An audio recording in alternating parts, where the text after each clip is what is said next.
ఈరోజు మీరు private diagnostic దవాఖానలకు పోవాల్సిన పని లేదు. 8 స్పోక్స్ పెట్టి 8 సెంటర్లు పెట్టి సెంట్రలైజ్డ్ టెస్టింగ్ హబ్ పెట్టి ఈరోజు వేల మందికి ఉచితంగా డయాగ్నోస్టిక్ పరీక్షలు చేస్తుంది. రక్త పరీక్షలు కానీ మూత్ర పరీక్షలు కానీ ఇవన్నీ కూడా చేయిస్తుంది తెలంగాణ ప్రభుత్వం. SMS ద్వారా మీకు సమాచారం ఇవ్వడం, వాట్సాప్ ద్వారా మీకు రిపోర్ట్ పంపడం దేశంలో నాకు తెలిసి ఏ ప్రభుత్వం చేయడం లేదు. నా విజ్ఞప్తి ఏంటంటే ఇవన్నీ చేస్తూ కూడా ఏమీ పెంచలేదు, రేట్లు పెంచలేదు, ఛార్జీలు పెంచలేదు, మీ మీద ఛార్జీల మూత మోగించలేదు. మళ్ళీ చెప్తున్నా, ప్రాపర్టీ ట్యాక్స్ ఒక పైసా పెంచలే, వాటర్ బిల్లు పెంచలే, ఎలక్ట్రిసిటీ ఛార్జ్ పెంచలే, మీకు ట్రేడ్ లైసెన్స్ ఫీజులు పెంచలే, ఇవేవి పెంచకుండా రిజిస్ట్రేషన్ స్టాంప్ డ్యూటీ ఇవన్నీ పెంచకుండానే ప్రభుత్వం ఇక్కడ దాకా తీసుకొని వచ్చింది. సామాన్యుడిని అడ్డి విరిచే ప్రయత్నం ఈ ప్రభుత్వం చేయలేదు కాబట్టి ఇక్కడ దాకా వచ్చాం. ఇవి మాత్రమే కాదు, హైదరాబాద్లో ఇంకా చాలా చేసినాం.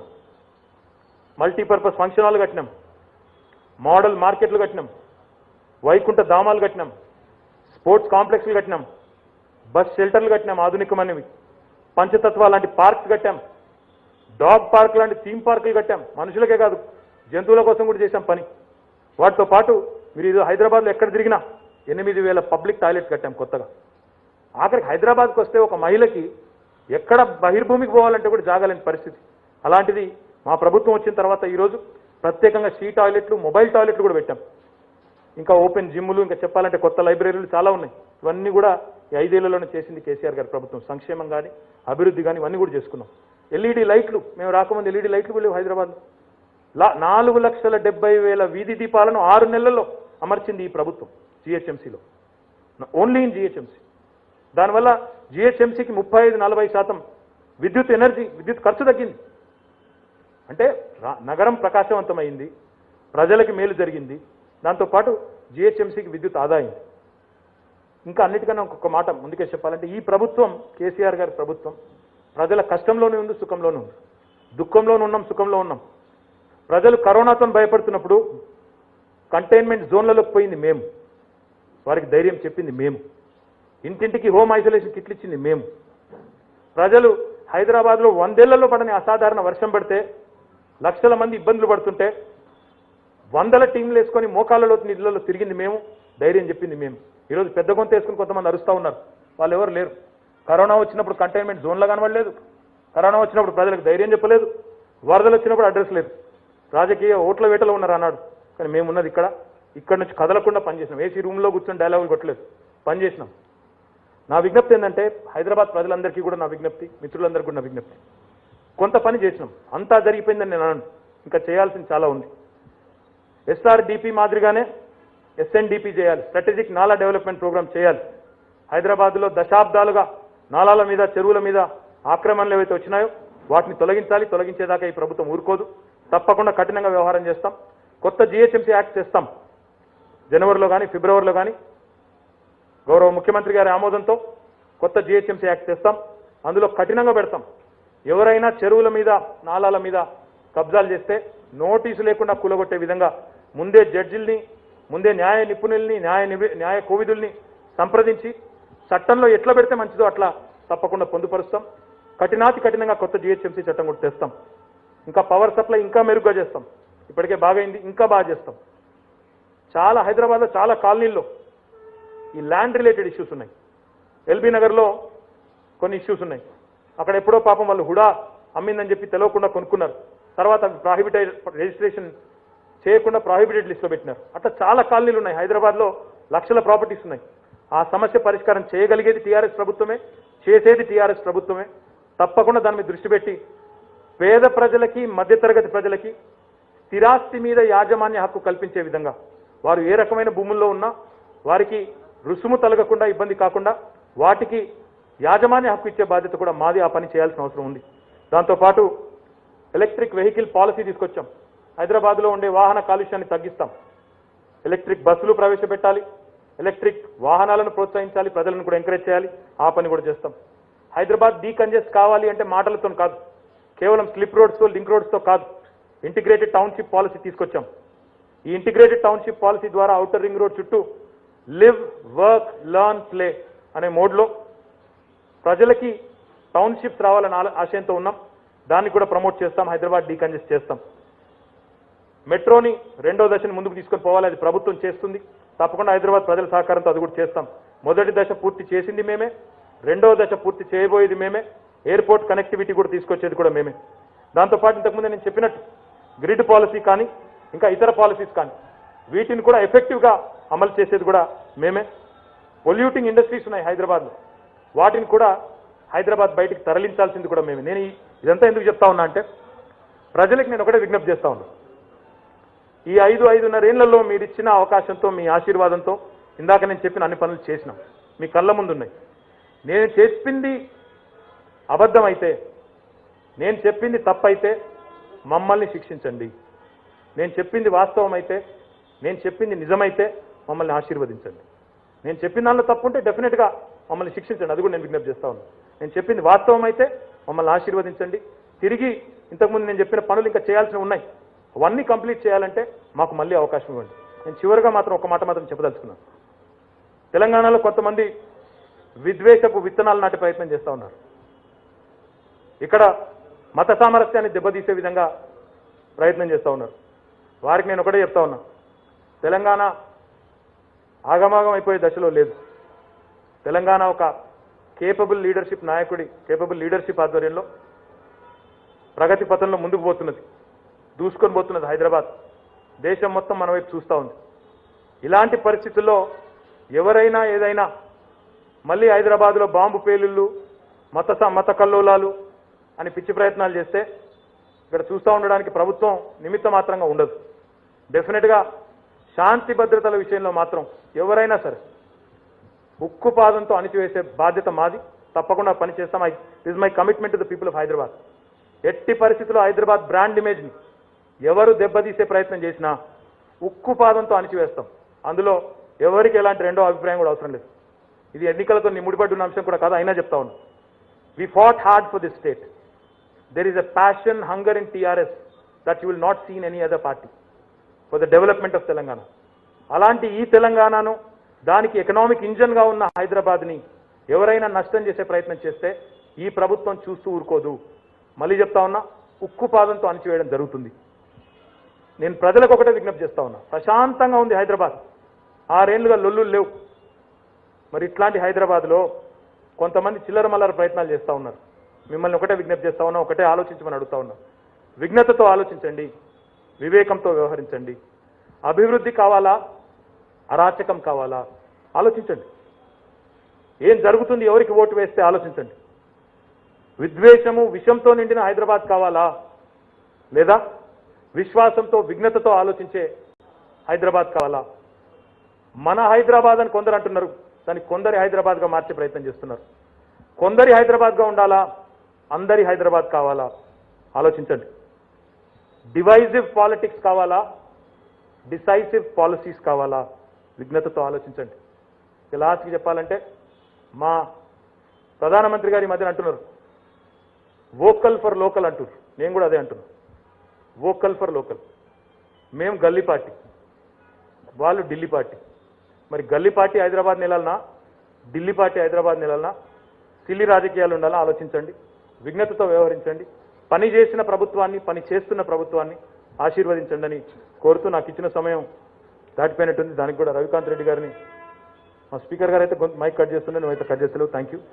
మళ్ళొకసారి మీ అందరికి ధన్యవాదాలు తెలియజేస్తూ, మరి నాకు ఇది ప్రతిసారి కలిసి వచ్చింది ఈ ప్లేసు, ఈసారి కూడా కలిసి వస్తుందని, తప్పకుండా గెలిచిన తర్వాత మళ్ళీ వస్తానని చెప్పి కూడా ఇప్పుడు అమ్మాయి చెప్పిందంటే థ్యాంక్ యూ. మళ్ళీ నేను బయట మిమ్మల్ని మళ్ళీ ఎలక్షన్ లోపల కలుస్తానో లేదో, పోలింగ్ డేలో మీ ఓటు కూడా మాకు వేయాలని చెప్పి కూడా పేరు పేరున కోరుతూ, మీ కుటుంబ సభ్యులకు కూడా ఈ వేదిక ద్వారా విజ్ఞప్తి చేస్తూ thank you. I think he'll moderate. Yeah. Ravi will moderate. Thank you, sir. And as you all know, Mr. KTR is a good seller. I mean, so he knows how to sell his party, how to sell the dream of Hyderabad. Sell the idea, yeah. I mean, sell the party idea and sell the image of Hyderabad. And I think so. We wish him best of luck on behalf of journalists that his ideas will be taken by the people of Hyderabad. And we'll take questions now. So we'll let it be more organized. People who want to ask questions, please raise their hand. One of our guys will come with a mic. వాళ్ళకి mic ఇస్తారు. మైక్లో మిమ్మల్ని identify చేసుకొని, చాలా మందికి sir తెలిసి ఉండొచ్చు personal, కానీ స్టిల్ మీరు మీ పేరు ఐడెంటిఫై చేసుకొని Then question అడగండి. And there will be enough time because he has promised to spend a lot of time here. కాబట్టి okay, Ramlana. We'll start with, as I say, yeah. So మీరు mic seconding? Okay. Okay, we'll first, let us start with ladies. I'll say ladies first. We'll give a chance, an opportunity for the women journalists here. If they can ask question and any ladies who want to ask a question? Yeah, please ma'am. Please, మీ పేరు మీ organisation పేరు చెప్పండి. This is Revati, South Editor for India Ahead. Sorry? Editor South for India Ahead. Okay. So my first question to you is, we saw Chief Minister KCR speak about BJP yesterday and a fray into the national politics. Do you want to elaborate on that? Is that really going to happen, or is this a knee-jerk reaction to Dubaka? No, we don't have any knee-jerk reactions, madam. I'm sorry you feel that way, but మేమేం చెప్పినా ఒక ఆలోచనతో వ్యూహంతో చెప్తాం తప్ప knee-jerk reactions మాకు అలవాట్లేదు. Firstly, secondly, what I would like to say is I'm talking about GHMC, I'm talking about local issues here. So I would rather leave that to my leader and my party president. ఏం జరుగుతుంది డిసెంబర్లో నిన్న వారు చెప్పారు, జరుగుతుంది లేదా మనం వేచి చూద్దాం, తొందర. నమస్తే sir. Okay, just a minute. Let's, Satish మీరు చెప్పండి.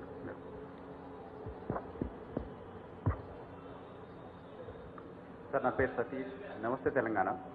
నా 2 ప్రశ్నలండి. బీజేపీ గెలిస్తే గోల్కొండ మీద కాషాయం జెండా ఎగరేస్తా అని బండి సంజయ్ గారు చెప్తా ఉన్నారు. దాన్ని అంటే మీరు ఎట్లా చూస్తున్నారు? మేమైతే బల్దియా మీద గులాబీ జెండా ఎగరేస్తాం సార్. గోల్కొండ మీద ఆల్రెడీ కేసీఆర్ గారు ఎప్పుడో జాతీయ జెండా ఎగరేశారు, ఆయనకు ఐడియా లేనట్టుంది. గోల్కొండ మీద కషాయాలు ఉండవండి, అక్కడ జాతీయ జెండా ఆల్రెడీ ఎగరేసినాం, కాబట్టి ఆయన కొత్తగా చేసేది ఏం లేదు. మేమైతే బల్దియా మీద గులాబీ జెండా మాత్రం పక్కా ఎగరేస్తాం. సార్ సెకండ్ వన్, మీరు లాస్ట్ టైం ఒక ఛాలెంజ్ చేశారు, అంటే జిహెచ్ఎంసీ ఎన్నికల్లో ఓడిపోతే రాజీనామా చేస్తా అని చెప్పేసి అన్నారు. మళ్ళీ ఈసారి కూడా అట్లాంటిది ఛాలెంజ్ చేస్తారా? ప్రతిసారి నేనే చేయాలి సార్, వాళ్ళు ఎవరైనా చేయమంటే నేను రెస్పాండ్ అవుతాను. ప్రతిసారి నేనే చేస్తే మజా ఉండదు కదా బ్రదర్. వాళ్ళు ఎవరైనా చేస్తే నేను డెఫినెట్గా రెస్పాండ్ అవుతాను, అది కూడా చెప్తాను. ఓకే, రాములు. నమస్తే అండి, నా పేరు రాములు, 99 టీవీ న్యూస్ ఛానల్.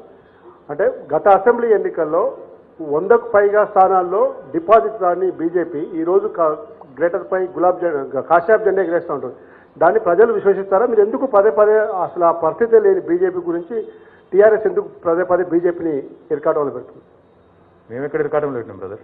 నేనేమంటున్నా అంటే మీరే చెప్పింది ఇప్పుడు 105 సీట్లలో వాళ్ళకి డిపాజిట్ రాలేదని. కానీ పాలిటిక్స్ డైనమిక్ ఫీల్డ్, ఇది నిశ్చలంగా ఉండదు, చాలా చలనశీలంగా ఉంటుంది, ఎప్పటికప్పుడు డైనమిక్గా ఉంటుంది, స్టాటిక్గా ఉండదు. కాబట్టి వాళ్ళకి అప్పుడు డిపాజిట్లు రాలేదు అని చెప్పి మనం ఆ పరిస్థితి ఎప్పటికీ ఉంటుంది అనుకోవడం కూడా తప్పు. డెఫినెట్గా ఒకటైతే వాస్తవం, టీఆర్ఎస్ ఇందాక నేను చెప్పినట్టు పని చేసింది, ఆ పనితీరు మీద ఓట్లు అడుగుతున్నది, ప్రజల ఆశీర్వాదాన్ని కోరుతున్నది. ఇక మా తర్వాత ఎవరు ఉంటారో అనేది వాళ్ళు తెలుసుకోండి, మాకు అభ్యంతరం లేదు. మేమైతే ప్రజల ఆశీర్వాదంతో అగ్రతాంబూలంతో ఉండాలనుకుంటున్నాం. తర్వాత వాళ్ళు ఉంటారా వీళ్ళు ఉంటారా వాళ్ళ ఇష్టం. అదే చెప్తున్నా, 2వ ప్లేస్లో ఎవరు ఉంటారో వాళ్ళు తెలుసుకోండి, నాకేం పర్వాలేదు. నమస్తే అండి. Just a minute. Ma'am, please. Hi sir, your message to Prime Minister Modi is very clear. I'm sorry? Your message to Prime Minister Modi and BJP on the No, whole. I don't think I gave him any message. You said you're gully boy and they're the Delhi boy. So I'm just picking up from that. I didn't say that to him. In fact, I said they are a Delhi party, we are a gully party. We are vocal for local, as he called it. So I'm saying I'm the local lad here, local party here. So Your therefore, words, I think people should bless us and not him. Your words. But post Dubaka, do you see BJP making inroads in the state? And who is a bigger threat to you? Is it a BJP or Congress? This is with I regards think to people have to look at it this way. You know, when you talk about threats or whatever, see, politics is a dynamic field, as I was telling my friend there. It's not a static field, you know, we have to be dynamic, we have to constantly kind of see what's happening and what is the mood of the people, etc. Now, the same party that has won Dubba has lost deposits in 105 seats. They've also won some elections in the past. For example, they won a by-election in Mehboob Nagar in the past. Malli Tarvata, they lost general elections. They've won parliament seats and then they lost all Zilla Parishads and municipalities. So politics లో చిన్న చిన్నవి జరుగుతూ ఉంటాయి, దాని ఏదో పెద్ద దాని కింద చూసుకొని మొత్తం అదే అన్నట్టుగా చూసుకోవడం కరెక్ట్ కాదు. రెండో మాట ఏంటంటే, I think the election day is not very far. It's the 1st of December. So let's await the people's decision, Hyderabad people's decision, and let's see what happens. I'm confident that we'll win. Let's see what happens. Yes, sir. నమస్తే sir, నా పేరు రెహమాన్, జనం సాక్షి పత్రిక నుంచి. నాకు రెండు ప్రశ్నలు sir. మొదటిది, హైదరాబాద్ నగరాన్ని మత ప్రాతిపదికన విడగొట్టి ఓట్లాడే ప్రయత్నం కొంతమంది చేస్తున్నారు సార్. దీన్ని రాజకీయంగా ఎలా చర్చలోకి తీసుకుపోతారు అనేది మొదటిది. రెండోది, హైదరాబాద్లో లాక్డౌన్ తర్వాత దాదాపు 1,00,000 మంది ఆటో పుల్లర్స్ ఉన్నారు సార్. ఈ ఆటోల్ని సీజర్స్ బౌన్సర్ల సాయంతో లాక్కెళ్తున్నారు. ఇది హైదరాబాద్ నగరంలో హాట్ టాపిక్గా ఉంది. దీన్ని మీరు ఎట్లా నిలువరిస్తారు? బ్రదర్, నేనేమన్నా మేము we try to assist as many poor people as possible. ఈ లాక్డౌన్ తర్వాత వచ్చిన కష్టాలు, ఓవరాల్గా భారతదేశం పరిస్థితి చూస్తే కూడా నిన్న కేసీఆర్ గారు చెప్పారు, లాక్డౌన్ వల్లే ఈరోజు రిసెషన్లోకి వెళ్ళలేదు మనం. లాక్డౌన్కి ముందు 8 క్వార్టర్స్ వరుసగా స్లోడౌన్ ఉంది. ఈ కేంద్రాన్ని నడిపే వాళ్ళకి ఉండే తెలివితేటలు బట్టి, వాళ్ళ పాలసీస్ బట్టి, వాళ్ళ కేపబిలిటీస్ బట్టి భారతదేశం యొక్క ఆర్థిక పురోగతి ఉంటుంది. వాళ్ళకి ఏ పాటి తెలివితేటలు ఉన్నాయో దాన్ని బట్టి చెప్పొచ్చు. 8 consecutive quarters of slowdown has led into a lockdown, which has now led into a recession. That is a fact. Well, act of God అనొచ్చు. I would call it an act of fraud, absolute fraud. What they've done, what they've perpetrated on this country is an act of fraud, without a question. కాబట్టి దానివల్ల లక్షలాది మంది కార్మికులు, ఇప్పుడు మీరు చెప్పారు auto వాళ్ళ గురించి, అందుకే చెప్తా ఉంది ఇదంతా, బాధపడ్డారు. నిజమే, మరి వారిని ఆదుకోవడానికి తెలంగాణ ప్రభుత్వం చాలా చేసింది, లాక్డౌన్ టైంలో కానీ తర్వాత కానీ. ఇంకా ఉన్నారు కొంతమంది, ఇప్పుడు మీరు చెప్పినట్టు ఆటో వాళ్ళు ఉన్నారు, ప్రైవేట్ స్కూల్లో టీచర్లు ఉన్నారు, ఇబ్బందులు పడతా ఉన్నారు. Will definitely see how we can help them. తప్పకుండా ఆలోచిస్తాం. ఇక మీరు మత సామరస్యం గురించి చెప్పారు, ఇందాకే చాలా క్లియర్గా చెప్పాను. ఈ గవర్నమెంట్ లా అండ్ ఆర్డర్ విషయంలో మాత్రం ఎవరు ఎలాంటి పని చేసి ప్రజల మధ్యన చిచ్చు పెట్టే ప్రయత్నం చేస్తాం మేము మాత్రం ఊరుకోము. Will be tough on law and order as we have been. కొత్తగా కాదు, 6.5 ఏళ్లుగా ఎట్లున్నామో భవిష్యత్తులో కూడా అట్లే ఉంటాం. లా అండ్ ఆర్డర్ విషయంలో మాత్రం రాజీ పడబో. शाहनवाज सियासत रिपोर्टर, शाहनवाज सियासत का जी सर, मेरा सवाल ये है आपसे कि केसीआर साहब कहे कि टीआरएस जमात गंगा जमुना तहजीब बरकरार रखती सेक्युलर पार्टी है, लेकिन अब इन दिनों में बीजेपी पार्टी जो है ना हिंदू पार्टी हमारी है और जो है ना हम हिंदू के तरफ से है बोल के बताए थे, तो क्या टीआरएस पार्टी और मजलिस की दोस्त बोलकर भी प्रचार है?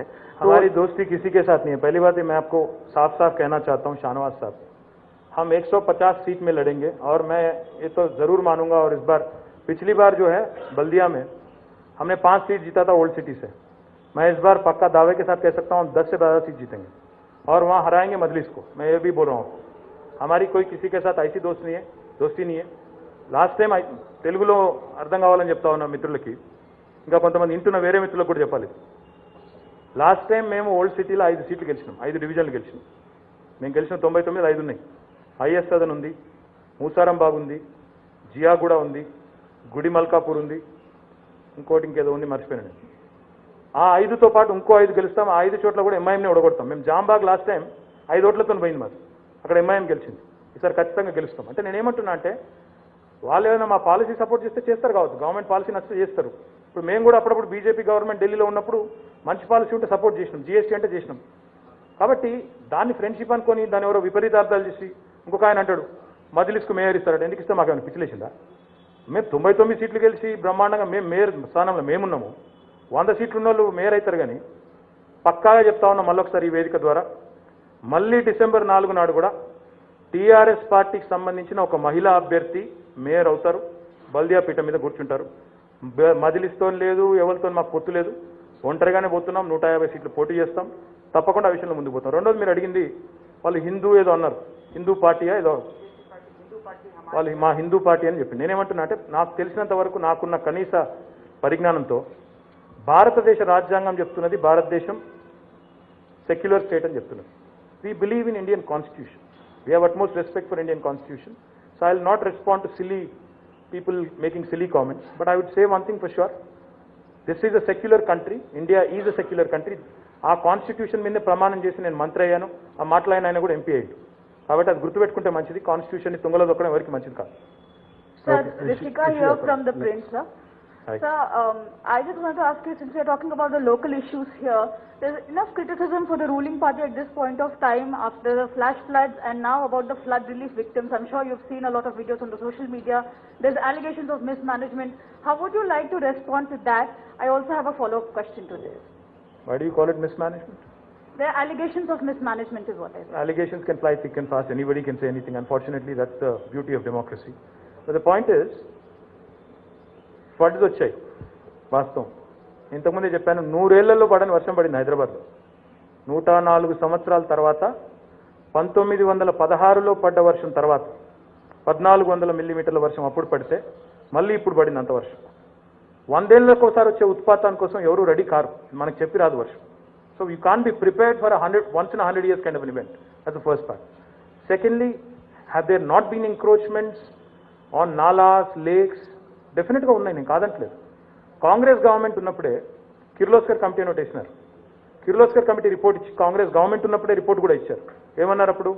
28,000 ఎంక్రోచ్మెంట్స్ ఉన్నాయి నాలాల మీద అని చెప్పారు. Did the Congress government do anything about it? Nothing. So what are we doing today? What are we suffering from today? The legacy that we've inherited over last 70 years. అంటే మేము వచ్చిన తర్వాత ఏం ఆక్రమణలు కాలేదు అని నేను తప్పించుకోను. I'm not going to shy away from admitting that. మేము వచ్చిన తర్వాత కూడా కావచ్చు, నేను కాదంటలేదు. దశాబ్దాలుగా వచ్చిన ఈ ఆక్రమణలు చెరువుల మీద, కుంటల మీద, నాలాల మీద, తర్వాత మన సివరేజ్ కెపాసిటీ కూడా, డ్రైనేజ్ కెపాసిటీ కూడా 2 సెంటీమీటర్ల కంటే ఎక్కువ నీళ్ళు వస్తే తట్టుకునే పరిస్థితి లేదు. దాన్ని ఆధునీకరించాల్సిన బాధ్యత ఉంది. ఇందాక నేను చెప్పాను, SRDP మాదిరిగా SNDP తీసుకుంటాం, స్ట్రాటజిక్ నాలా డెవలప్మెంట్ ప్లాన్ తీసుకుంటాం. దాంతోపాటు వర్షం వచ్చింది, వరదలు వచ్చినాయి, లక్షల మందికి ఇబ్బంది అయింది. What you need to look at is how did the government respond? నిజంగా గవర్నమెంట్ మానవీయంగా స్పందించిందా లేదా? వర్షం పడుతూ ఉంటేనే వరద సాయం స్టార్ట్ చేశాం. వర్షం ఇంకా ఆగలేదు. We started helping the people. But whereas the people who criticise us today, and we've already help more than 6 lakh people. Let me complete. We already helped more than 6 lakh people by way of doling out 650 crores of rupees. మా గురించి మాట్లాడేటోళ్ళు, మా మీద విమర్శ చేసేటోళ్ళు గురువింద గింజ తన నలుపెరగదని చెప్తారు సామెత. మీకు తెలుగు వచ్చారో నాకు తెలియదు. అంటే మాట్లాడే ముందు చూసుకోవాలి. 1 పైసా ఇచ్చిందా ఢిల్లీ ఇప్పటివరకు వరద సాయం? 1 రూపాయి. నేను ఇంకొక మాట్లాడుతున్నా ఇదే సందర్భంగా. బాగా మాట్లాడతారు, గొంతేసుకొని మాట్లాడేటోళ్ళు హైదరాబాద్కి చేసిన ఒక్క మంచి పని చెప్పగలుగుతారు వాళ్ళు? ఒక్క పని. నేను ఈరోజు హైదరాబాద్లో ఏమేం చేసినో మొత్తం ఫ్లైఓవర్లు చూపెడతా. తెలంగాణ ప్రభుత్వం ఏం చేసింది అంటే వాటర్ చూపెడతాను, పవర్ స్టెబిలిటీ చూపెడతాను, మా కమాండ్ కంట్రోల్ సెంటర్ చూపెడతాను, టీ హబ్ చూపెడతాను, దుర్గం చెరువు బ్రిడ్జ్ చూపెట్టమంటే 100 చూపెడతాను. Let the people who are running the government in Delhi come and shows one thing they have done for Hyderabad. One thing, ఏదన్నా ఒకటి. ఇది మేము చేశాము. మేము రోడ్లు వేస్తుంటే వాళ్ళు ఉన్న రోడ్లు మూస్తున్నారు కంటోన్మెంట్లో. ఇదా వీళ్ళ సంస్కారం? నేనేమంటున్నా అంటే మాట్లాడడం ఈజీ అమ్మా, కామెంట్ చేయడం ఈజీ, విమర్శ చేయడం అంతకంటే ఈజీ, కానీ పని చేయడం కష్టం. మీరు అంటున్నారు 650 కోట్లు ఈరోజు పేద ప్రజలకు అందిస్తూ ఉన్నాం. అవును నిజమే, మీ సేవా సెంటర్ల ముందు 100 మంది 1000 మంది నిలబడ్డారు. నేనేమంటున్నానంటే అది ఈ ప్రభుత్వం మీద ప్రజలకున్న విశ్వాసానికి నిదర్శనం. ఈ ప్రభుత్వం మాట ఇచ్చిందంటే డెలివర్ చేస్తుంది అనే దానికి సంకేతంగా ఎందుకు చూడరు? డెఫినెట్లీ అక్కడ ఇబ్బందులు అయినాయి, లైన్లు పెద్దగా అయినాయి, నేను కాదంటలేదు. That shows how much confidence people have in the system. If there are any minor lapses, of course we'll correct it. Sir KTR గారు Quick follow. I'm sorry to interrupt. Quick follow. Is there an estimate with the state government as of how many families have been affected and how many have been given this aid back? I can tell you one thing for sure. Lakhs of families have been affected. More than a few hundred colonies have been affected. We've already given about 650 crore plus assistance to all these people, and not just in Hyderabad, ma. In fact, the municipalities around Hyderabad, Pirjadiguda, Boduppal, Meerpet, Kompalli, పక్కన చుట్టుపక్కల కూడా 1,00,000 పైసలకు మందికి అక్కడ వారికి కూడా పరిహారం అందింది. హైదరాబాద్లోనే ఎలక్షన్ ఉన్నాయి కాబట్టి హైదరాబాద్లోనే ఇస్తున్నారని పనికిమాల మాటలు మాట్లాడుతున్నారు కొంతమంది. హైదరాబాద్లో వర్షం కూడా ఎక్కువ పడింది ఇక్కడే. Let them also remind themselves that. చుట్టుపక్కల ఉన్న మున్సిపాలిటీలు పడితే అక్కడ కూడా 1,00,000 మందికి పైసలకు సపోర్ట్ చేశాం. కాబట్టి ఓవరాల్గా ఇప్పటికే 650 crore పైన ఇచ్చాము. ఇంకా ఎవరైనా ఎలిజిబుల్ అర్హులు ఉంటే, ఇంకా ఎవరైనా మిగిలి ఉంటే, ఎలిజిబిలిటీ ఉంటే, నిన్ననే ఎలక్షన్ కమిషన్ కూడా ఆదేశం ఇచ్చింది. ఆఫ్టర్ జిహెచ్ఎంసీ పోల్ ఇచ్చుకోవచ్చు అని చెప్పింది. సో డెఫినెట్గా ఎలిజిబుల్ ఉండి అర్హులు ఉంటే తప్పకుండా ఇస్తాం. కేటీఆర్ గారు 2019 పార్లమెంట్ ఎలక్షన్లో సారు 16 అన్నారు, ఆ రిజల్ట్ తెలుసు. దుబ్బాక్ ఎలక్షన్లో 62,000 మెజార్టీ పైగా గెలుస్తామని మీరు చెప్పారు. జిహెచ్ఎంసీ ఎలక్షన్లో ఎన్ని సొంతగా మీరు గెలుచుకునే అవకాశం ఉంది? ఇది ఒక క్వశ్చన్ సార్. రెండోది, వరద సాయం విషయానికి వస్తే మీ అంతా తిరిగామంటున్నారు, కానీ పక్కనే ప్రగతి భవన్లో కేసీఆర్ గారు ఉన్నారు. హైదరాబాద్ ప్రజలను కనీసం పట్టించుకోరా అనే విమర్శ కూడా ఉన్నది. 2016 హైదరాబాద్ ప్రజల్ని కేసీఆర్ పట్టించుకోకపోతే 650 కోట్లు పరామర్శ చేయలేదు, మోరల్ సపోర్ట్ ఇవ్వలేదు. ఆయన ఏమంటున్నా అంటే బండి సంజయ్ ఎక్కడికైనా వచ్చిందా?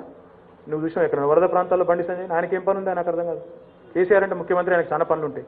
పని లేకుండా ఉన్న వాళ్ళకు గోలు గిలుకుంటున్న వాళ్ళకే బయటకు వచ్చే ఓపిక లేదు.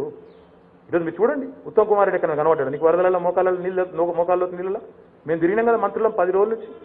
ముఖ్యమంత్రి గారు ఇవ్వండి 650 కోట్లు ప్రభుత్వం నుంచి వచ్చేస్తాయా? కామన్ సెన్స్ లేకుండా మాట్లాడితే ప్రతిపక్షాలు దాన్ని మేమేం చేయగలుగుతామండి? నాకు అర్థం కాని విషయం. సార్ కేటీఆర్ గారు ఒక నిమిషం. ఇప్పుడు ఆరేళ్లలో 67,000 కోట్లతోనే డెవలప్ చేస్తామని చెప్పేసి చెప్తా ఉన్నారు. ఒక నిమిషం. సార్ 2019లో కారు సారు 16 అన్నారు, ఆ రిజల్ట్ 9కి పరిమితమైంది. దుబ్బాకలో 62,000 మెజార్టీ అన్నారు, ఆ ఫలితం ఏందో మనకు తెలుసు. ఓకే, 2014 నుంచి ప్రారంభమైన ప్రస్థానం ఈ రోజు వరకు ఎన్ని ఎలక్షన్లు కొట్లాడాం బ్రదర్? మేము 10, 12 కొట్లాడాం. దురదృష్టం ఏంటంటే ఈరోజు సమాజంలో మనిషిని కుక్క గరిస్తే వార్త కాదు, కుక్కను మనిషి గరిస్తే వార్త. టీఆర్ఎస్ గెలుపు వార్త కాదు, టీఆర్ఎస్ అపజయం మీకు వార్త. మన దుబ్బాకలో కూడా టీఆర్ఎస్ గెలిస్తే వార్త కాదు మీకు. గెలిచింది వాళ్ళు ఎట్లా గెలుస్తుంది అనుకున్నాను అద్దరు. ఓడిపోయే వరకు ఇక కొంతమందికి పాపం సంతోషం ఉప్పొంగుతున్నది, పైశాచిక ఆనందం ఎక్కువైంది. డెఫినెట్గా we will go to the people. ప్రజల ఆశీర్వాదంతోనే డెఫినెట్గా మళ్ళీ సమాధానం చెప్తాం. ఎక్కడ చెప్పాలో అక్కడ చెప్తాం, డోంట్ వరీ. సార్ కేటీఆర్ గారు ఇప్పుడు 6 ఏళ్లలో 67,000 కోట్లతోనే హైదరాబాద్ డెవలప్మెంట్ చేస్తామని చెప్పేసి చెప్తూ ఉన్నారు. ఈ డెవలప్మెంట్ కేంద్ర ప్రభుత్వ సహకారంతోనే సాధ్యమైందని చెప్పేసి బీజేపీ వాళ్ళు చెప్తా ఉన్నారు. దీనికి ఏమంటే నేను ఒకటే అంటా ఉన్నాను, అది చెప్పిన వాళ్ళకి కామన్ సెన్స్ లేదంటాను. ఎందుకు లేదంటానంటే, first of all NT Rama Rao garu నేను చెప్పడం కాదు, ఈరోజు కాదు ఎప్పుడో చెప్పినారు. అది కేంద్రం అంటే మిథ్యనే బాబు. కేంద్రం మిథ్య అంటే ఏంది?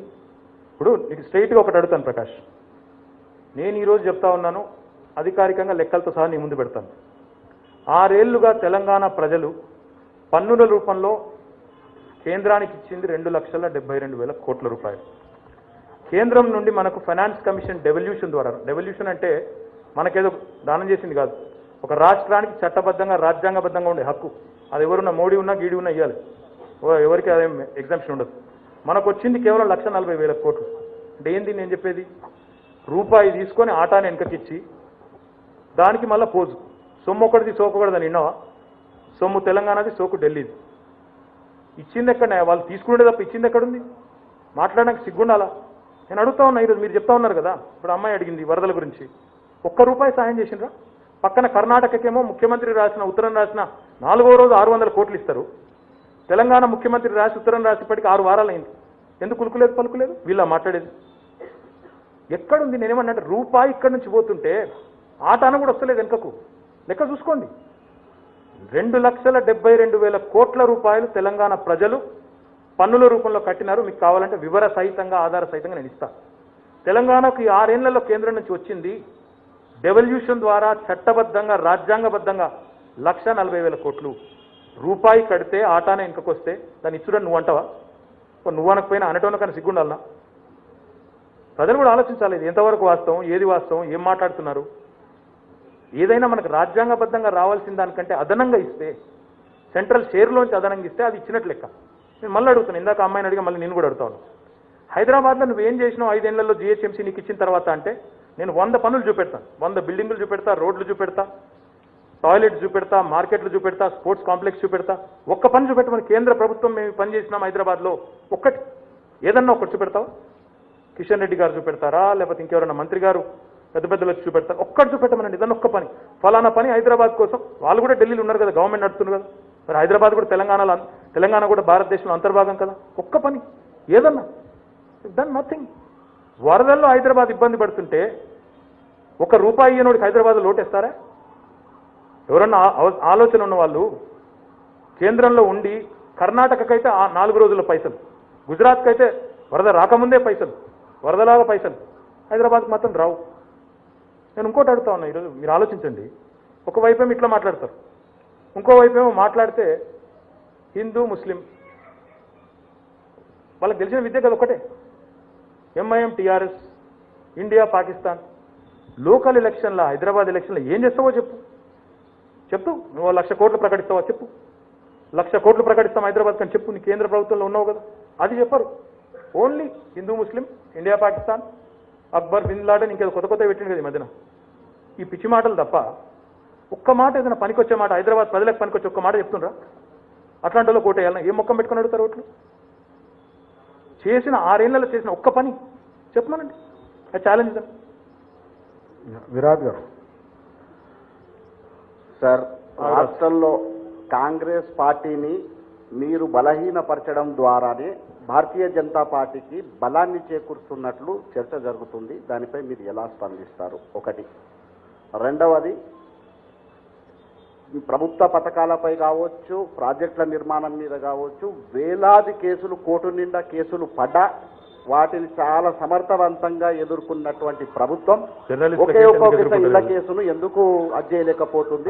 కోర్టు చెప్పినప్పటికీ కూడా కోర్టు 2 స్థలాల్ని స్వాధీనం చేసుకొని ప్లాటింగ్ చేయండి, డెవలప్మెంట్ చేయండి, కబ్జా చేసుకోండి అని చెప్పినప్పటికీ కూడా పనుల్లో పురోగతి లేదని ఒకటి ఆందోళన వ్యక్తం అవుతుంది. దాని మీద మీరు ఎందుకంటే ఆనవాయితీగా ప్రతి జిహెచ్ఎంసీ ఎన్నికలు, మేము కూడా గత జిహెచ్ఎంసీ ఎన్నికల్లో కూడా మిమ్మల్ని నేనే అసెంబ్లీ ఎన్నికల్లో కూడా ఇదే క్వశ్చన్ వేయడం జరిగింది. సార్, చివరిది హెల్త్ కార్డులది ఒక ప్రధాన సమస్య హైదరాబాద్ నగరంలో. ఏ కార్పొరేట్ ఆసుపత్రి కూడా హెల్త్ కార్డుతో ఆసుపత్రి దరిదాపు రానివ్వట్లేదు. దీని మీద ప్లీజ్. दूसरा और तीसरे का पहले बोल देता हूँ. आज मुझे पूरे रियासत हिंदुस्तान में, पूरे रियासत में, पूरे मुल्क में एक ऐसी गवर्नमेंट दिखाओ जिसने जर्नलिस्ट वेलफेयर के लिए 100 करोड़ रुपया दिया. कोई है तेलंगाना के अलावा? कोई भी नहीं है. मेरी गुजारिश आपसे ये है कि कुछ और पूछने से पहले ये तो बता दिया करो कभी का एक बार कि हमने भी कुछ किया. भाई, जर्नलिस्टों के लिए हमने कुछ किया, वकीलों के लिए किया. नहीं, मैं तफसील में बोलना चाह रहा हूँ. తెలుగులో చెప్పాలనా? నువ్వు జర్నలిస్టులకు హెల్త్ కార్డులు, జర్నలిస్టులకు ఇళ్ల స్థలాలను అడిగినప్పుడు నేనేమడుగుతున్నా అంటే, జర్నలిస్టుల కోసం 100 కోట్లు కేటాయించిన ప్రభుత్వం ఈ భారతదేశంలో ఎక్కడన్నా ఏ రాష్ట్రంలోనూ ఉందా? బీజేపీ పాలిత రాష్ట్రాలు ఉన్నాయి, కాంగ్రెస్ పాలిత రాష్ట్రాలు ఉన్నాయి, ఎక్కడన్నా ఒకరు ఉన్నారా? ఒకటి. రెండవది, మీరు ఇళ్ల స్థలాల గురించి అన్నారు. మీరు ఎన్ని కేసులు కొట్లాడి గెలుస్తున్నారు, 100 కేసులు, ఇదెందుకు గెలుస్తలేరు అంటున్నారు. మీ కళ్ళ ముందే కదా ముఖ్యమంత్రి గారు సుప్రీంకోర్టుకు కూడా అక్కడ పెద్ద మనుషులకు కూడా విజ్ఞప్తి చేసి, మీ కళ్ళ ముందు మీ అసోసియేషన్ వచ్చినప్పుడే వారికి కూడా విజ్ఞప్తి చేసినారు. నేను అంతకంటే ఎక్కువ చెప్తే బాగుండదు. ఫోన్ చేసి మరీ విజ్ఞప్తి చేసినారు. మా వాళ్ళు ఇబ్బంది పడుతున్నారని చెప్పారు. నేను ఇంకోటి చెప్తా ఉన్నా, మున్సిపల్ మినిస్టర్గా మీరు నాకు గతంలో విజ్ఞప్తి చేస్తే ఆ ల్యాండ్ కూడా మీకోసం ఫెన్సింగ్ కూడా అయిపించి నేనే పెట్టాను. Only thing is we are awaiting court clearance. అది ఎప్పుడు వస్తుందో ఇంకా కోర్టులో మీకు తెలుసు, ఎప్పుడు వస్తుందో తెలియదు. ఈ లాస్ట్ పాయింట్ ఏంటంటే, మీరు చెప్పేది ఎస్ అఫ్ కోర్స్, ఇంకా ఫౌండేషన్ ద్వారా కూడా కరోనా ఎఫెక్ట్ అయిన వాళ్ళందరికీ కూడా మన వాళ్ళకి ట్రీట్మెంట్ కూడా ఇప్పించింది ప్రభుత్వం. మీ ప్రెస్ అకాడమీ చైర్మన్ గారు మన నారాయణ గారు. కాబట్టి ఇవంతా ఒకవైపు. మీరు అడిగిన ఫస్ట్ క్వశ్చన్ మర్చిపోయింది. పహలా సవాల్ కదా. అచ్చా అచ్చా. ఇక్కడ గమ్మత్ ఏంటంటే విరాట్ గారు, కాంగ్రెస్ నాయకులు మాట్లాడితే కాంగ్రెస్ ప్రభుత్వం లేదు, ఆయన మర్చిపోయారు, నేను మర్చిపోయాను. కాంగ్రెస్ నాయకులు మాట్లాడితే ఏమంటారంటే వీళ్ళు బీజేపీ ఒకటి అంటారు, బీజేపీ వాళ్ళు మాట్లాడితే ఏమంటారు మీరు కాంగ్రెస్ ఒకటి అంటారు, మేము టీఆర్ఎస్ ఒకటి అంటారు, మేము కాంగ్రెస్ ఒకటి అని బీజేపీ వాళ్ళు అంటారు. ఇక మోడీ గారు వాళ్ళు వీళ్ళు వస్తేనేమో ఒక ఆయననేమో మమ్మల్ని కాంగ్రెస్ బీ టీం అంటాడు, ఇంకో ఆయననేమో మమ్మల్ని బీజేపీ బీ టీం అంటాడు. हम किसी के बी टीम नहीं है, हम तेलंगाना आवाम के ए टीम है. तेलंगाना आवाम के साथ हमारी जिंदगी जुड़ी है, हम किसी के अंडर नहीं काम करते हैं. आखिरी बात मैं कहना चाहता हूँ, కాంగ్రెస్ బలహీనపడ్డది అంటే అది వాళ్ళ అంతర్గత వ్యవహారం. వారు బలహీనపడ్డారు అంటే దానికి ఒక కారణం కాదు, వారు సంస్థాగతంగా వారు బాగాలేకపోతే బలహీనపడతారు. దానికి మల్లేశం గారు, ఈ మధ్య మీరు ఈ ధరణి ద్వారా పేదలకు సంపూర్ణమైన హక్కులు కల్పిస్తామని చెప్తున్నారు. అది ఏ విధంగా జరుగుతుంది? అది ఏ విధంగా జరుగుతుందంటే చాలా ముఖ్యమైన ప్రశ్న. దయచేసి ఇది కొద్దిగా నాకు సమయం ఇవ్వాలని కోరుతా ఉన్నాను. రాష్ట్ర వ్యాప్తంగా చూస్తే మల్లేశం గారు, మొత్తం తెలంగాణ భూభాగం చూస్తే 1,12,000 స్క్వేర్ కిలోమీటర్స్. ఎకరాల్లో చూస్తే 2,77,00,000 ఎకరాలు తెలంగాణ మొత్తం భూభాగం. ఇందులో 1,55,000 ఎకరాలు వ్యవసాయ భూమి. 1,55,00,000 వ్యవసాయ భూమి. ఆ 1,55,00,000 పక్కన పెడితే మిగతా 1,22,00,000లో ఒక 66,00,000 ఎకరాలు వాగుల కింద, వంకల కింద, ఫారెస్ట్ కింద, పరిశ్రమల కింద, మైన్స్ కింద, ఈ రకంగా పోయేది అవి కొన్ని ఉన్నాయి. ఇది పోను మిగతా 66,00,000 ఏదైతే ఉందో గ్రామ కంటాల కింద, మున్సిపల్ లిమిట్స్లో, ఇవన్నీ కూడా పెద్ద ఎత్తున ఉన్నాయి.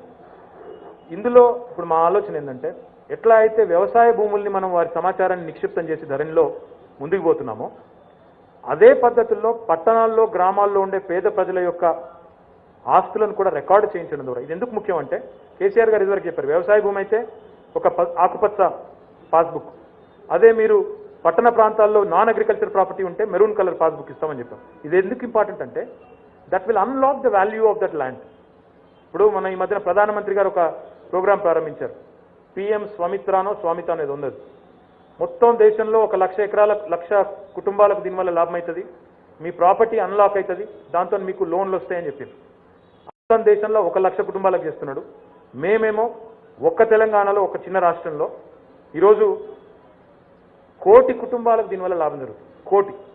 ఎందుకంటే పట్టణ ప్రాంతాలు మీరు చూసినట్టయితే తెలంగాణలో దాదాపు 2 కోట్ల దాకా జనం ఉన్నారు. మరి వారందరికీ కూడా దీనివల్ల లాభం అవుతుంది. ఈ ప్రాపర్టీని మనం ఒక పాస్బుక్ ఇచ్చి దానికి స్థిరాస్తికి ఉండే సమస్య ఉదాహరణకు చెప్తా ఉన్నాం. మొన్న నేను ఉప్పల్ నియోజకవర్గంలో చెర్లపల్లి అని ఒక డివిజన్ ఉంటుంది. అక్కడ ఎప్పుడో ఇండస్ట్రియల్ ల్యాండ్స్గా ఆ ఏరియా అంతా కూడా ఇండస్ట్రియల్ జోన్ అని పెట్టినారు. వాళ్ళందరూ రిప్రజెంట్ చేశారు, సార్ మాకు తెలియదు, కట్టుకున్నప్పుడు ఇల్లు కట్టుకున్నాం అయిపోయింది, ఇప్పుడు ఆడ ఇల్లు ఉన్నాయి, మరి ఇండస్ట్రియల్ జోన్ అంటున్నారు, మాకు ఎవరు బ్యాంకు వాళ్ళు లోన్ ఇస్తలేరు అన్నారు. వెంటనే ఒక నిర్ణయం తీసుకొని దాన్ని కన్వర్ట్ చేసి రెసిడెన్షియల్ జోన్ కింద మార్చినాం. పక్కన అక్కడ రామంతాపూర్ ప్రాంతంలో కేసీఆర్ నగర్ అని ఒక కాలనీ ఉంది. వాళ్ళు గతంలో ఏమైందంటే హెచ్ఎండిఏ ఎప్పుడో నోటిఫై చేసింది ఆ ప్రాంతాన్ని, మేము మెట్రో కోసం తీసుకుంటున్నాం. కానీ అక్కడ వాళ్ళు ఇల్లు కట్టుకున్నారు. వెంటనే స్వాధీనం చేసుకోవడం వల్ల 70 ఎకరాలు ఇల్లు కట్టుకున్నారు, 1000 మంది ఉన్నారు. వెంటనే డీనోటిఫై చేసి వాళ్ళందరికీ ఆస్తి మీద 58 జియో ద్వారా అప్పిస్తూ ఉన్నాం. అంటే ఇట్లా హైదరాబాద్లో అదే రకంగా బయట పట్టణాల్లో గ్రామాల్లో లక్షల మందికి ఇబ్బందులు ఉన్నాయి. ఇట్లాంటివి వీటిని పరిష్కరించాలి, వీటికి 1 పైసా కూడా అవసరమైతే వారి మీద భారం లేకుండా చేయాలి అనేది మా ఆలోచన. తద్వారా ఏమవుతుంది, రేపు మీ పిల్లలకు దాన్ని వారసత్వంగా ఆస్తిగా ఇచ్చుకోవాలనుకున్నా, లేదా మీ పిల్లలకి ఎడ్యుకేషన్ లోన్ తీసుకోవాలనుకున్నా, మీ వ్యాపారానికి వర్కింగ్ క్యాపిటల్ కోసం లోన్ తీసుకోవాలనుకున్నా మీకు లాభం జరుగుతుంది. మీ స్థిరాస్తి మీద మీకు హక్కు కల్పిస్తే బ్రహ్మాండంగా మీకు లాభం జరుగుతుందన్న ఉద్దేశంతోనే ఈ ప్రయత్నం చేస్తున్నాం. ఇందులో వేరే ఎజెండా ఏమీ లేదు. Thank you. Prasad Bhosekar mike. Sir, you are the face of this GHMC elections, but was there any criteria followed in selection of candidates? Because most of the candidates, like, women candidates, the tickets were given to the spouses or, their relatives. So, is there any criteria that has been followed? Boss, I'll tell you one thing. Last time the reservation for women was 75 seats, 50%. That was brought in the form of a legislation by Telangana government and under KCR's leadership. Last time 75 seats reserved unte 79 seatలలో గెలిపించుకుంది TRS party. So please don't question our sincerity on reservation to women. You said what is the criterion? Winnability. Ultimately, no matter who you choose, they have to win, they also have to be clean. These are the 2 criterion that we chose. Siva Reddy. Siva Reddy sir, నా పేరు V6. నేను hello brother. Dubbaka గెలుపు తర్వాత tax సగం చేసిండ్రు, ఇప్పుడు జిహెచ్ఎంసీలో గెలిపిస్తే LRS తీసేస్తామంటున్నారు BJP వాళ్ళు. మీరు దాని మీద నిర్ణయం తీసుకుంటారా? ఎట్లా తీస్తారట వాళ్ళు? అది కూడా చెప్తే బాగుంటుంది కదా. ఎట్లా తీస్తారా? మేము స్టేట్ గవర్నమెంట్లో మేమున్నాం. తీస్తే టీఆర్ఎస్ చేయాలి, ఏమైనా చేస్తే టీఆర్ఎస్ చేయాలి. వాళ్ళు ఎట్లా చేస్తారంటే చెప్తావా జరా? తీసేసే ఆలోచన ఉందా సార్ ఏమన్నా? పని వివేక్ని అడిగి చెప్పు నాకు మళ్ళీ. సార్, యాజ్ ఏ జర్నలిస్ట్ మాట్లాడుతున్నా, మీరు నేనేం అనలేదు బ్రదర్, జర్నలిస్ట్గానే ఇప్పుడు నేను కూడా. మీరు వేరే పొలిటీషియన్ నేమ్ ఎందుకు తీసుకున్నా? నేను మిమ్మల్ని అడుగుతున్నా. అందులో ఆయన కోర్ కమిటీ ఉన్నాడు కదా, ఆయన అడిగిన తప్పు చెప్పుకోండి, అడిగి చెప్పు అని చెప్తున్నా. ఎట్లా తీస్తారో లాజిక్ చెప్పాలి కదా జనానికి. నేనేమంటున్నా అంటే ఎల్ఆర్ఎస్ విషయంలో వాళ్ళకి ఏదో అభ్యంతరం ఉంది, స్పష్టంగా చెప్పదలుచుకున్నా. ఎల్ఆర్ఎస్ విషయంలో టీఆర్ఎస్ ప్రభుత్వం 2015లో ఏ జీవో అయితే తెచ్చిందో అదే జీవో యథాతథంగా తెచ్చినాం. అప్పుడు లేని అభ్యంతరం ఇప్పుడు ఎందుక? ఒకటి. రెండవది, వీళ్ళు గెలిస్తే ఎల్ఆర్ఎస్ ఏదో చేస్తారు. ఎట్లా చేస్తారు? కేంద్ర ప్రభుత్వం ఇన్వాల్వ్ చేస్తుంది. ఎల్ఆర్ఎస్లో రాష్ట్ర ప్రభుత్వం నిర్ణయం అది. పేద ప్రజలకు భారం మోపకుండానే మేము చేసినాం. చెప్పడానికి బుద్ధి లేకపోయినా ఇన్నందుకు మనకన్నా ఉండాలి కదా. సార్, దీని రిలేటెడ్ నేను చెప్పను తొందరపడ. నేనేమంటున్నా అంటే ఏది పడితే చెప్తాం, నమ్మబలుపుతాం, ఒక అబద్ధాన్ని 100 సార్లు చెప్తే నిజం అయిపోద్ది అనే పిచ్చి ప్రచారాలు ఇంకొకడ నడవచ్చు, కానీ హైదరాబాద్లో నడవయి ఫస్ట్ ఆఫ్ ఆల్. రెండవది, ఎల్ఆర్ఎస్ విషయంలో వాళ్ళు ఏదేదో ఊహించుకుంటున్నారు. అవసరమైతే ఆ విషయంలో ఒక నిర్ణయం తీసుకోగలిగేది టీఆర్ఎస్ ప్రభుత్వమే, కేసీఆర్ గారే. ఆయన ఏ నిర్ణయం తీసుకున్నా పేద ప్రజలకు అనుకూలంగా తీసుకుంటాడని ప్రజలకు బాగా తెలుసు. వాటి వాళ్ళు ఎన్ని ఆశలు పెట్టుకున్నా పాపం వాళ్ళ ఆశలు అడియాసలు అయితే ఒకటి. రెండవది, మళ్ళీ నేను చెప్తా ఉన్నాను, ఇందులో కేంద్రమో లేదా ఇంకోరో చేయగలిగేది ఉండదు. ఇది రాష్ట్ర ప్రభుత్వమే చేయాలి, కేసీఆర్ గారే చేయాలి. అవసరమైతే కేసీఆర్ గారు ఆ విషయంలో ఆలోచిస్తారు. Okay sir, related question sir. ఇప్పుడు కరోనా టైంలో ప్రజలు ఇబ్బందులు పడుతున్నారని ట్యాక్సులు సగం చేసినారు, ఇస్ గుడ్ థింగ్. కానీ అదే ప్రజల పైన ఎల్ఆర్ఎస్ అనేది లక్షల రూపాయల బడెన్ పడుతుందని చర్చ కూడా జరుగుతుంది కదా. శివారెడ్డి గారు, మేము ఒక హైదరాబాద్లోనే చేసినామా? కరోనా విషయంలో ఇబ్బంది పడుతున్నారని హైదరాబాద్ని ప్రాపర్టీ ట్యాక్స్ తగ్గించినామా, లేకపోతే రాష్ట్రంలోని 141 మున్సిపాలిటీలో తగ్గించినామా? మొత్తం తగ్గించినాం కదా. అట్లాంటప్పుడు రాష్ట్రంలో 141 మున్సిపాలిటీలోనే ఎలక్షన్ లేవు కదా. 130 మున్సిపాలిటీలు ఎలక్షన్ జరిగింది, 122 టీఆర్ఎస్ గెలుచుకుంది. ఇంకేమనాలా నేను? వాపును చూసి బల్బు అనుకుంటే వాళ్ళ గురించి ఎక్కువ మాట్లాడితే టైం వేస్ట్ కదా. Okay, that girl, yeah ma'am. Okay, Satyam. నమస్తే అన్న, నా పేరు సత్యనారాయణ. చెప్పండి సత్యనారాయణ గారు. నా గత ఎన్నికల్లో మీరు 99 సీట్లు ఒంటి చేత్తో పోరాడి సాధించిండు, ఆ తర్వాత ప్రమోట్ అయ్యారు మున్సిపల్ మినిస్టర్గా. ఈసారి ఏం కాబోతున్నారు మీరు విజయం సాధిస్తే? నేను సత్యనారాయణ గారు ఒకటి మాత్రం చెప్తాను. నేను 99 సీట్లు ఒక్కడే గెలిపించడం తప్పదు. నేను అట్లాంటి మీరు ఒంటి చేత్తో పోరాడారు, ఒక్కరే సిటీ మొత్తం రోడ్ షో చేశారు, సీఎం గారు పెద్ద క్యాంపెయిన్ చేయలేదు. కాదండి, ఫస్ట్ ఆఫ్ ఆల్ అట్లాంటి అపోహలు నాకు లేవు, అట్లాంటి భ్రమలు కూడా నాకు లేవు. నేను చాలా పెద్ద లీడర్ అనే భ్రమ నాకేం లేదు.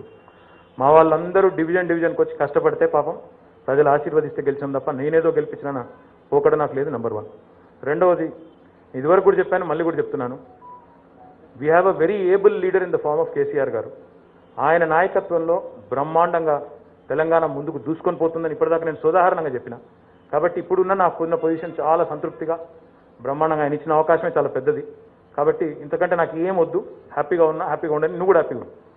అన్న ఇంకొకటి ఒక్క నిమిషం అన్న, మీరు ప్రతిదీ గత 6 ఏళ్ల నుంచి ఒక్క రూపాయి కూడా ఏది ట్యాక్స్ పెంచలేదని చెప్తూ వస్తున్నారు. వాస్తవం కూడా ఏ విధమైన ట్యాక్సులు పెంచకుండా ఆదాయ మార్గాలు ఎట్లా, మళ్ళీ సిటీకి ఇంత పెద్ద ఎత్తున మీరు ఏ విధంగా డెవలప్ చేయబోతున్నారు, ఏ విధంగా ఆదాయ మార్గాలు ఏంటి, మరి ఏ విధంగా పెట్టుబడులు పెట్టబోతున్నారు? ఒక్కడైతే పక్కా చెప్తాను నేను. ఒకవేళ మేము చేయలేమని చెప్తాను, పేదలకు నష్టం జరుగుతుంటే మాత్రం చెప్తాను. కానీ యాక్ట్ ఆఫ్ గాడ్ అని మాత్రం చెప్పి తప్పించుకున్నాను, అది మాత్రం పక్కా చెప్తాను. చేయగలిగేదే చెప్తాం, అంతకే కమిట్ అవుతాం తప్ప చేయలేనివి చెప్పడం. ఉదాహరణకు చెప్తా ఉన్నాం, మేము ₹1,00,000